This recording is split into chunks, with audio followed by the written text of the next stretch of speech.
Today, drama means being ranked, drama means reminiscing about the year, and drama means the holidays are upon us. Hi, welcome to Drama Means. Today we're going to talk about the year-end review. We're going to look at what we liked the most, what we hated the most, and all the stuff in between. Yeah, so the summary for this week is season 3 in the books. Season 3 of the DramaMeans Podcast. I should be more clear. Yes. In the books for this season. So we're going to take a look back. And, I would normally save this for the last, but I think we should just go right to the best. Like, what did we like the best this year? Rather than saving it for last, let's just start. Open it up right now. What was your favorite drama of the year? My absolute favorite drama of the year is a little unexpected, but it is Kamjira for me. That is shocking to me. We did an episode. You talked about how much you did like it. Mm-hmm. The fact you watched it was already surprising to me based on the subject matter, the horror-ish genre. But the fact that you didn't enjoy it that much all the way through. I did. I enjoyed it so much, and it was just so well-rounded. It had all the elements of, and I think it's like for everybody. I know people who don't like, horror or whatever. Normally it wouldn't be for me, but literally it's like one of the most complete stories, well balanced, from like romance to servicing every single character, and then like all the different like plot lines, and they all intersect. It's just done so well. It's just my favorite. No, I can't argue with you. It really, really well done. And you know me, I'm not a big fan of the dramas that are just relationship-y. Like, I want something else to be the undercurrent that drives the story. In TV, we would call it like, what's the story engine? Yeah. And a lot of times, things that don't have a story engine are tough for me. So I totally get it, because this one just has a really strong story engine, as well as the relationship and the charisma and the the physical chemistry and just the screen chemistry of the two leads. So I can't fault you for thinking that's the best of the year. You are wrong, though. Because these are all opinions. I know, and your opinion happens to be wrong. The best drama of the year is actually a drama that has very little story engine called Gel Boys. It is. That is an amazing show. There are just, for me, there are moments where it's a little bit of a lull. There are, I absolutely love this. As I had stated before, I've watched this over and over and over again. It is really heavy sometimes. I do think it's it's very close to the top, and it's definitely in my top 3. Yeah, I think they did a great job, and I think one of the reasons, there's 2 reasons why I put it at the top of my list for the year. One is I think they did their show better than anyone else did their own show, if that makes sense. Not that I'm saying this is the greatest show ever made, but if you wanted to put in one column the show they were trying to make, and then you put on the other side of the paper the show that they made, that list is identical. They made the show they were setting out to make. The tone, everything consistent, the performances, amazing. It made you feel exactly what they wanted you to feel throughout. It was just so right. So, when we talked about Mobius, and you had mentioned that if there's a season 2 of Mobius is no longer good. And you went from like a drinks on a pool deck, and you're like, oh, it's going to go all the way down, right? To, I forgot what you had said, but,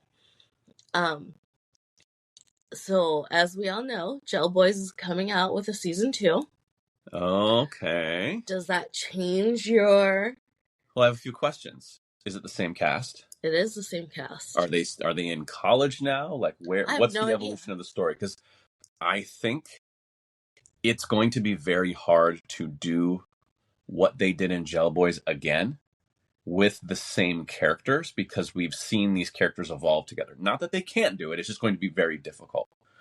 Part of me doesn't want to watch a season 2. I don't think it tarnishes it in the same way because season 1 is so set, and it's not a concept that requires the suspension of disbelief like Mobius, where another season of Mobius, I would probably watch it, but I would probably start hate watching it fairly quickly. Whereas Gel Boys, I can kind of appreciate for what season 1 was, and then look at season 2 as an extra swing. But I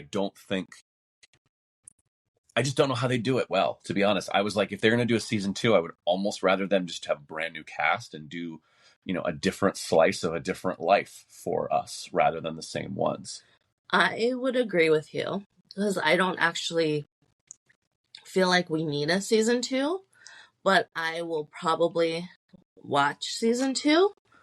I would probably watch it too. The other thing I want to say about Gel Boys is, and this is maybe a bigger pompous point I want to make. I think it's really important to sometimes watch things that aren't really very representative of you. Like, I think we place a lot of emphasis on representation, which I think is a good thing in film and television. But at the same time, it pigeonholes us into, well, where's this character? Where's that character? Where's the character that speaks to me? And sometimes, just sometimes, it's good to watch something where none of the characters are directly speaking to you, and it takes you to look a little bit deeper. I'm not Thai, I'm not gay, I'm not Gen Alpha. Like, I'm none of what this show is, except for there was so much in this show that felt like it was me. And I think it's really important for people out there to watch stuff that you don't think is you. A, to just see how the other half lives. And B, you might surprise yourself that you watch some toxic masculine action movie and find something in it for you that you weren't expecting. And the same thing here with Gel Boys. Was not getting choked up kind of thinking about it. I was not going into this thinking, oh, this will really make me think about my own life. Why would it? Holy crap, did it. And I'm really thankful for that with this drama. All right, off my soapbox. Okay. So, we've talked about our favorites of the year. That's pretty easy, I think. Yeah. What is the absolute worst thing? Like, you wish you didn't watch. Oh, so easy. Demon City. Holy garbage pile Batman. Like, there's nothing redeemable about Demon City. Like, I like bad action movies. The action in this isn't even worth watching. The story's garbage. The acting isn't good. It makes no sense. The cinematography's not even that good. Like, just nothing about this. I can be like, oh, good. I'm glad. I'm so angry I wasted my time on this trash heap. Like, angry. I'll stay up at night going, why did I spend that time watching this crap? Really? No, not really. But you know what I mean? Like, just, it's, when I think about it, I'm just like, really? You guys couldn't find one thing to do well? Just pick something. Do it well. Nah. The thumbnail on the streaming service was kind of cool. Yeah. Where he's in the elevator, and I was like, that made me want to watch it. That was about the coolest thing about it. Ikuta Toma is what made me want to watch it. Yeah, I mean, I don't mind him. I just don't think he was good in this, because I didn't think he had anything to work with. Yeah. So, I know you said Demon City, and I'm actually going to talk about a movie that we watched that we didn't do an episode of. Okay. It's called Ultimate Mission. I don't remember it. It is utter garbage, as you said. It's the one with Andy On and Francis Ng, and they go to that island where, like, it's been... Oh, the zombie wannabe? Yeah. And there's, like, an outbreak, and they... Oh, yeah, that was terrible also. It is absolutely unwatchable. And I am, like... I love Francis Ng. I love Annie On. I think they're both amazing actors, and literally this movie was such shit. It was really bad.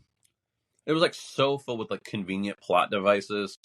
And then it feels like they just forgot stuff that they had to, like, add later. Like, oh, yeah, by the way, there's an antidote. And you're like, okay, sure. To me, it just didn't even make sense. I was like, this is junk. But anyway, Yeah, so I absolutely hated it. It is the worst thing I watched this year. You know, there's another movie that it reminds me of that. It was with like Gerard Butler and Michael Coulter, and it's like you didn't watch it, and they like land a plane, and Michael Coulter's this like I'm prisoner on transfer, and there's gangsters, and it's kind of dumb. It is 20 times better than Ultimate Mission. And it's a movie I can't remember the name of. That's how good it is. It's one of those like 2 a.m, like streaming, like I can't sleep. And that movie was more entertaining than Ultimate Mission. Yeah. A good pull. I'd forgotten that one. That's a good. It was freaking garbage. That was horrible. There's a reason we didn't do an episode about it, because honestly, there just wasn't anything to talk about. It was so bad and nonsensical that there wasn't anything to talk about, because it was just all like flaming shit. Well, it was like they tried to do big things, but none of their, like, it just didn't like coalesce. Like they were trying to do this whole like, haunted past from Francis and this like, mysterious characters and these, is it zombies? Is it a virus? Like what's going on? And this, nothing again was done right. Ugh, yeah. Good job there. So the next category is biggest surprise of the year. What show surprised you the most? So there's a show. It's a BL. Gosh, our list is very full of BL. Well, that's what came out this year. We watched a lot of them. We watched a lot of them. But so there was, I think last year or maybe 2 years ago, I can't remember, there was a show called Monster Next Door. I'm sorry, but I don't remember the actors' names. But the show itself, Monster Next Door, was freaking terrible. And so this year, they came out with a show called Me and Who. And I was expecting it to be just as shitty as Monster Next Door. So how is it related to Monster Next Door as the same actors? Same actors, but not anything to do with the same story at all. No. Just the same shit. Just the same shit. And so I was like, I can't imagine this being good, but I'll give it a shot. And I actually waited a while. I think I didn't start watching it until it had like 5 episodes out already. And it actually, okay, it's not a work of art. It's definitely not on my list of faves, but I actually it actually has a story. It makes sense. The chemistry between them is better. The acting is a little better. Like, I was just like, okay, it's just put together better, right? So I was just surprised. It was probably like my biggest surprise, because I expected it to be just junk, and then it actually like... You went into hate watch, and then we're like, oh, not hate so much. Yeah, it wasn't that bad. It wasn't great, but it wasn't bad either. Oh, that's interesting. I mean, I think that sometimes those ones where you don't expect much out of, it's kind of a fun surprise. You don't put any pressure on it. Maybe that makes it a little better than if you would have put a lot of pressure on it. Yeah. My biggest surprise, I have a couple surprises of the year for different reasons. I think my biggest surprise just in a show that I thoroughly enjoyed that I never thought I would was Nero the Assassin, the French period fantasy, whatever you want to call it. I think it was really, really well done, and I was shocked. I mean, and not shocked because, well, weirdly shocked because some of the stuff Netflix kind of throws up there at you, it just kind of feels like screen filler, and then you click on it, and then it's like, oh, it's not professionally done, or it's not like budget. It's just, it doesn't look right. And this was so fantastic to see. They just did a lot of things very, very well. But from the aspect of surprises of the year was the fact that Mel watched and loved Chemjira. That was my surprise of the year. Every day we were watching it, I was like, I can't believe we're still watching this show. And it's good. Yeah, it's great. And I think if it wasn't good, I would have stopped watching it, because like, why scare yourself and have to sleep with the lights on if it's not good? I mean, my thing with these kinds of movies and TV shows is sometimes they're one-trick ponies, right? It's just the jump scare, or it's just the one creepy character that gets revealed in the same way every time. And I do really believe that the priority of the filmmakers in Kimjira was the story. It wasn't the horror, it wasn't the jump scare. It was creepy for sure, but their priority was telling the story of the characters, which to me made the whole thing worth watching. So I don't want to watch cheesy horror. I don't want to laugh at it. I don't want to think it sucks. I want it to be good. And so that was a big surprise in that way too. So I guess I have two.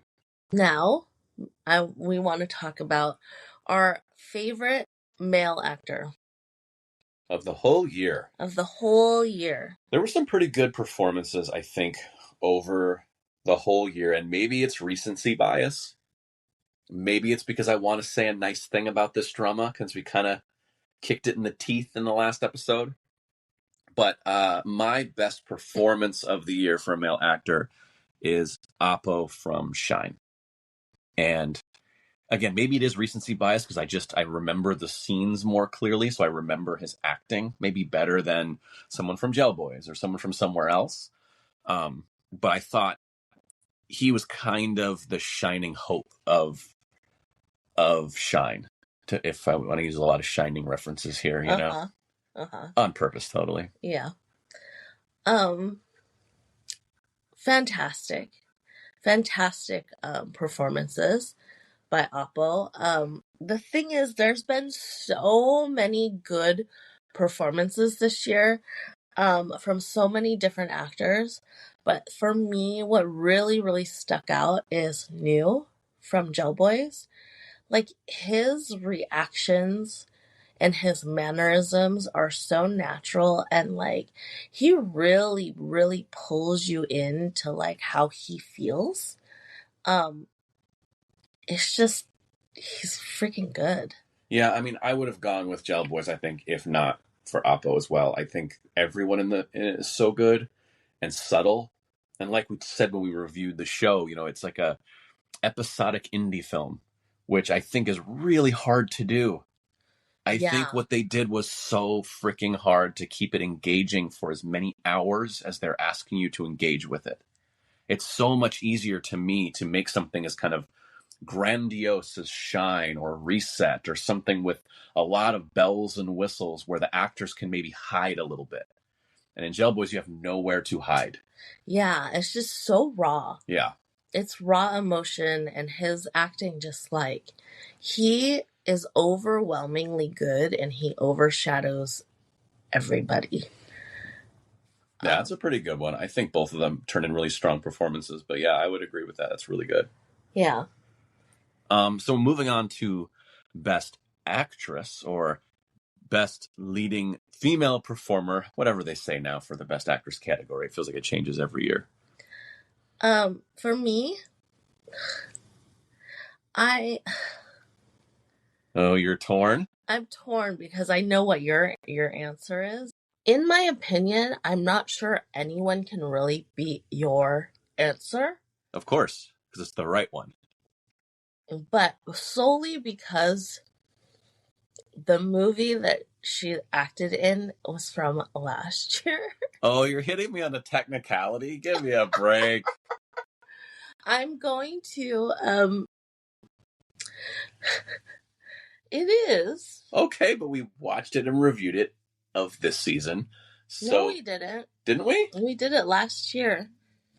I beg to differ. Episode 307 of season 3. We reviewed it this year on the program. I'm sorry, it qualifies for this season's year-end review. But we watched it. But please tell me how you are improving on my process.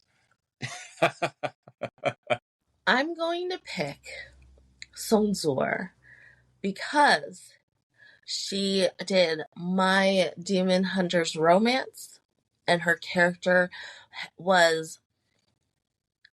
is like more dynamic because she starts out kind of meek and then she becomes stronger. She's had to act differently throughout that series. And then immediately after that, we watched her in Prisoner of Beauty, and her character's different from either of the way that she acted in Demon Hunter's Romance. So it shows her diversity. I think she did all characters really well. And I love watching her, and I thought she did fantastic this year.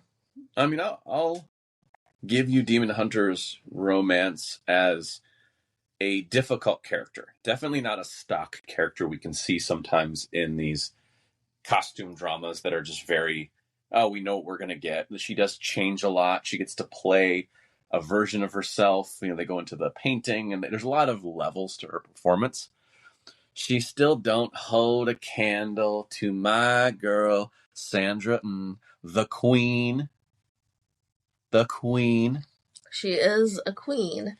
I am crushing on her hardcore. No, she was just so good in Love Lies. She was amazing. She's good in everything. And again, it's not really fair because she's the queen bee. She's been doing this forever. It's hard. If she's in a movie, you're going to be damn sure it's a good performance. She's not phoning it in. And I was, surprised by Love Lies, how both of the actors really reeled me in to a movie premise that I think is, quite frankly, should not work.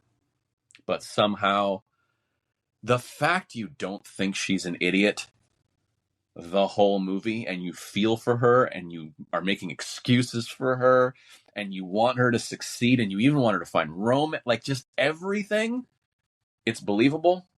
She gets it for me.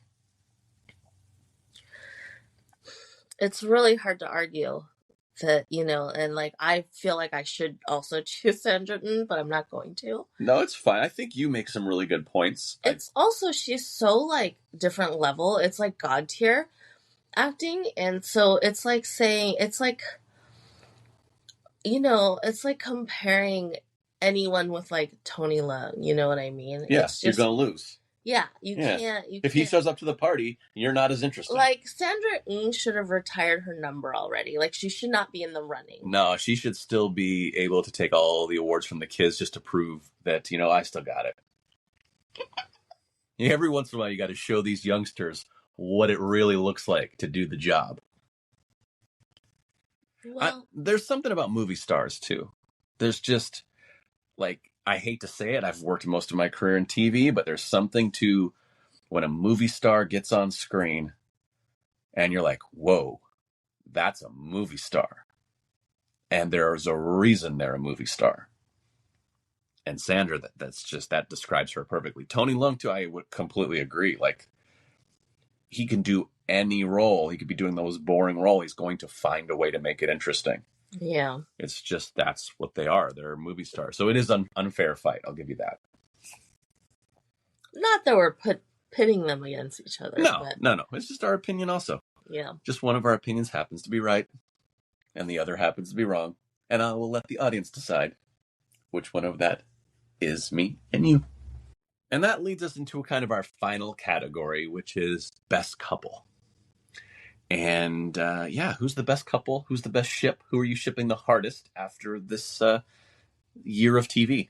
There are a lot of couples worth shipping. I have literally a whole giant list of ships I ship. But some of them ghost ships. I have a lot of ghost ships. But ultimately, my favorite for this year is William and S. From our very first episode, Tempo. Did we watch them in anything else?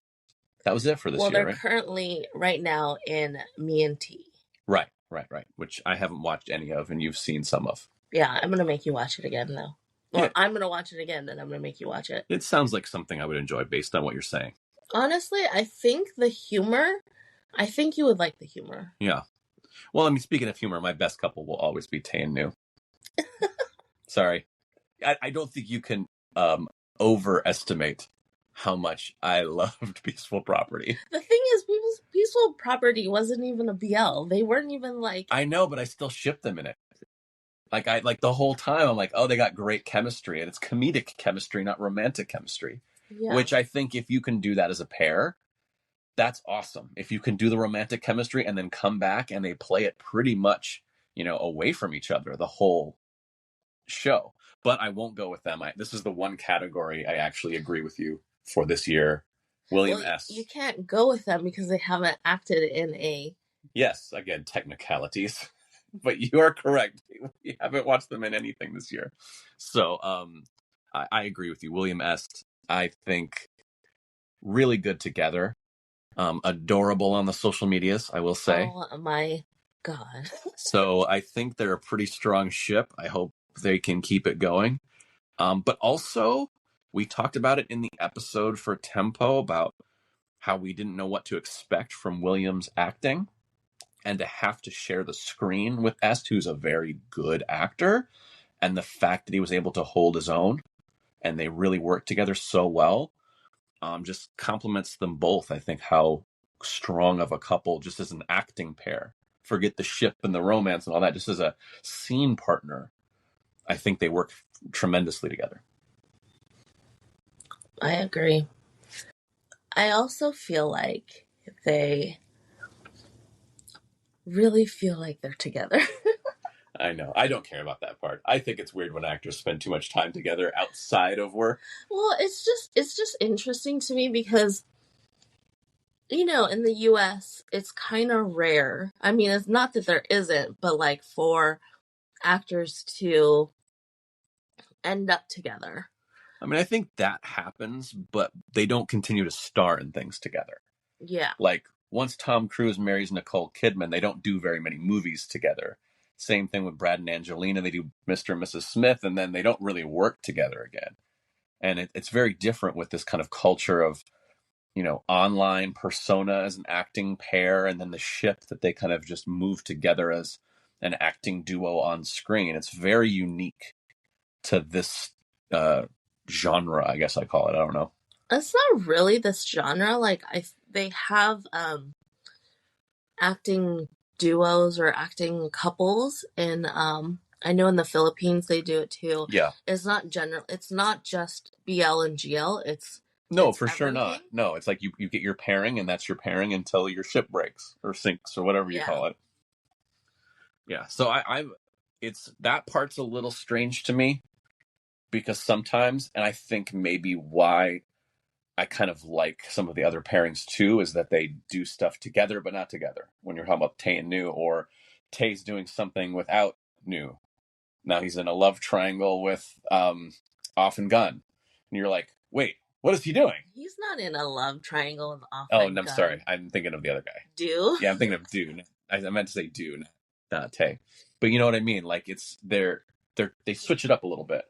So that seems more, I hate to use the word normal, but like my brain makes sense of that more than seeing the same two actors do show after show after show together. Like, I want to see new chemistry, but I totally get why these guys have such chemistry. Like, it's just undeniable. So I understand it from both ways. I have my favorite couplings that I'm like, oh, it's kind of like weird to see them paired with somebody else, you know? But then there are some where I'm like, oh, I kind of like Pond pairs with several people, right? He's not like set with anybody. So Pond was in Reset, and then he was paired with Peter Pan, but then he was also in Forever, where he was paired with Earth, and he's not like, he doesn't have a set pairing. So I kind of enjoy seeing like, oh, well, what's next? And then it kind of seems like Peter Pan might be pairing with Fluke soon, possibly. So I like to see the dynamic, but it's also kind of like, oh, is it like they're having new pairing because they don't have the chemistry that, like, you know, when people are paired always. Right. It was Tay in Breakup Service with Off. Yeah. That's what I was thinking of. Tay was in Breakup Service with Off, where he was not paired with Gunn. No, he was not paired with Gunn. So that's a completely different thing. So they kind of branch out. Even your faves, Off, Gunn, are all over the place. Oh, but you know what? You have Gunn over in Day and Night doing his own thing. He wasn't paired with anybody. Leap Day, that one.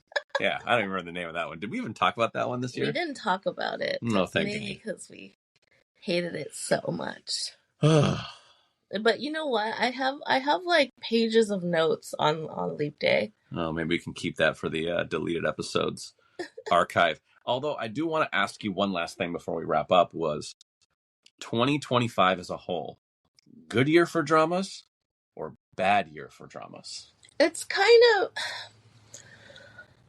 so in the BL world, there were so many projects that came out. And in my BL world, actually, there were pretty good projects. But as a whole, including like all the different international shows, I'm going to have to say it was kind of weak. I think it was a terrible year for television, film across the world, across the planet. I think there were some surprises. There were some good stuff that came out. But I think like even in the BL world, like there's a lot of crap out there too. There's a Yeah. lot of bad stuff in every single genre because this is popular. Let's put it into the McDonald's machine and make as much of it as we can. And it's these power money grabs that all these companies, doesn't matter what country you're making it in, doesn't matter what genre you're doing. It's, that worked. Let's do that again, but 20 more times and cheaper. That I think if we got to get away from that. We got to really get back to the focus of good storytelling, because I do think audiences show up when you give them something to show up for. And just blaming bad movie theater numbers on, Gen Z doesn't go to the theater like, millennials do. I think that's so lazy from an analytics standpoint. It's, no, make good things and people will show up. And no one wants your crap, so stop making the crap. Yeah. Because there's plenty of stuff we listed here that is totally worth watching. Yeah. The thing is, there's been so many, there are a lot of things that came out, and like I would just try and start something, and I'm like, ugh, this is just not, I don't know, and then I drop it, and then like, I don't know, when the K-drama world or in the Chinese drama land, like there has been so many disappointing projects, and some like I was like really really excited for, and then you would watch it and I'm like, oh, this is terrible. Yeah. And I think that's why I watch so much BL, and we've been like enjoying so many like BL shows, that because other stuff has been so like they either go, it's like the same as like the 10 other ones that's airing at the same time or aired previously, or it's just done so badly. Yeah. I think that hopefully we can see a little bit of a resurgence next year with some kind of fresh ideas, fresh takes, people taking chances. I know the money people never want to hear you say that, take chances, but it's honestly how your best show was made. Guarantee it. Your best show was made because someone took a flyer on something that shouldn't have worked. So hopefully we can get back to more of that. Well, that does it for our year-end review. Thank you for paying attention to us in season 3. And now we head into the holiday break. And we'll bring you more DramaMeans Podcast in season 4 in 2026. And we got to go watch some more stuff. The thing is, we're not really watching, like we are watching a bunch of things. There's, actually this year has been like a lot of good Japanese BL has come out. We haven't really talked about them that much. Maybe we'll talk about it next year. I don't even know. We'll see what comes out. Yeah, currently I'm watching like 2 Chinese ones that I'm just like, eh. Yeah. And we don't necessarily do episodes on the eh. Yeah. Like, I don't want to sit here and talk about something. Like, we'll kind of hate talk about certain things we didn't like or things we had to kind of hate watch our way through.